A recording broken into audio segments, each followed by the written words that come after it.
Well, there were some interesting responses to my Labour Wrap and Inside Labour column last week dealing with the level of debt in the country and the increasing cost of living and the need actually for double-digit increases, particularly for lower paid people, in order just to keep pace with the rate of inflation. I was also, it seems, rather conservative in my estimates because I didn't do a comprehensive survey of lower income families' purchases. But I was given, someone submitted from the Pietermaritzburg Agency for Community Social Action, sent in an extremely well-researched barometer that they do, a food price barometer they do every month. And they gave me the annual increase in food. Now, I think Pietermaritzburg is probably much of a muchness to any urban centre in this country. 60% of the households in that city, that's more than 98,000 of them, live on under 3,200 Rand a month, and some on much less. For example, a pension, maybe a few child grants. So it's representative of the country. And I think it illustrates that I was correct in stating that we have a rough time ahead, a very difficult time, where people are going to get more and more desperate. And we've also had this week the announcement by Anglo American Platinum, Amplats, the biggest of the big three, saying that they're going to dispose of or close down some of their older platinum underground mines.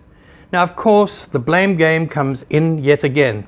A classic was one of our viewers and readers, Rudy de Klerk, who said it's because of the strike, because of the 5 months of the platinum strike, the workers have brought this on themselves. That's actually not true.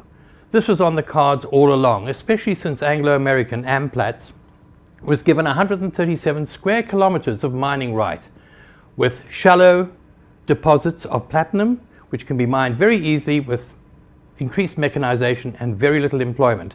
So if we have another 20,000 miners unemployed, that's going to have a direct debilitating effect on perhaps as many as 200,000 men, women and children who rely directly on that income. And then there's a knock-on effect into businesses and all that sort of thing.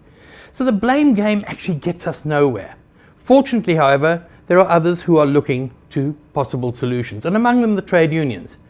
But there's confusion there as well. Take the National Union Metal Workers, for example, and they're not all about strikes, etc. Look at their website and you'll see a very good series of proposals for energy policy, which no one, including the government, seems to take heed of. But NUMSA is going to go to Latin America to look for progressive, and they sometimes say socialist alternatives to the present system. They're going to look, for example, at Brazil, of course Cuba, Venezuela and Bolivia.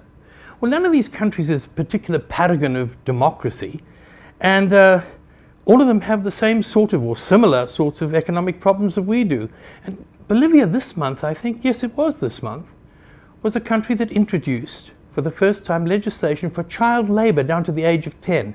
If that's progressive, I am no progressive. So we also have the unions, of course, linking up, calling themselves, particularly in the COSATU unions, calling themselves Marxists and socialists, using these terms and affiliating to the World Federation of Trade Unions quite recently. That's what's left over, the remnant of the old Cold War Eastern Bloc unions. But the mainstay in the WFTU is North Korea, which I hardly think we could call a paragon of anything other than brutal dictatorship. So that is a problem. It leads to confusion. And so do terms like Marxist, socialist, which many in the trade union movement, particularly in the COSATU Federation, tend to use as a great compliment.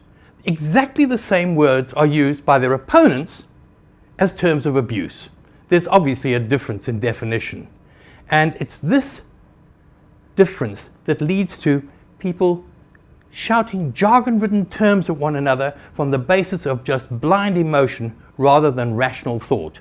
So therefore, in my Inside Labour column this week, which you can read on this platform, Fin24, tomorrow, and in print and the City Press business section on Sunday, I'm going to try and deal with putting in a bit of clarity into this terminology, trying to clear it all up. I'm sure every one of you has a point of view about this. I'm sure you have comments, you have criticisms, you may even have completely new alternatives, proposals. This is what we want to hear from you. You can send in your comments, criticisms, everything. I want to hear them to editor@fin24.com. That's editor@fin24.com. Let's get a really meaningful debate going instead of just slinging terminology at one another. And for this week, that's all from me. Cheers.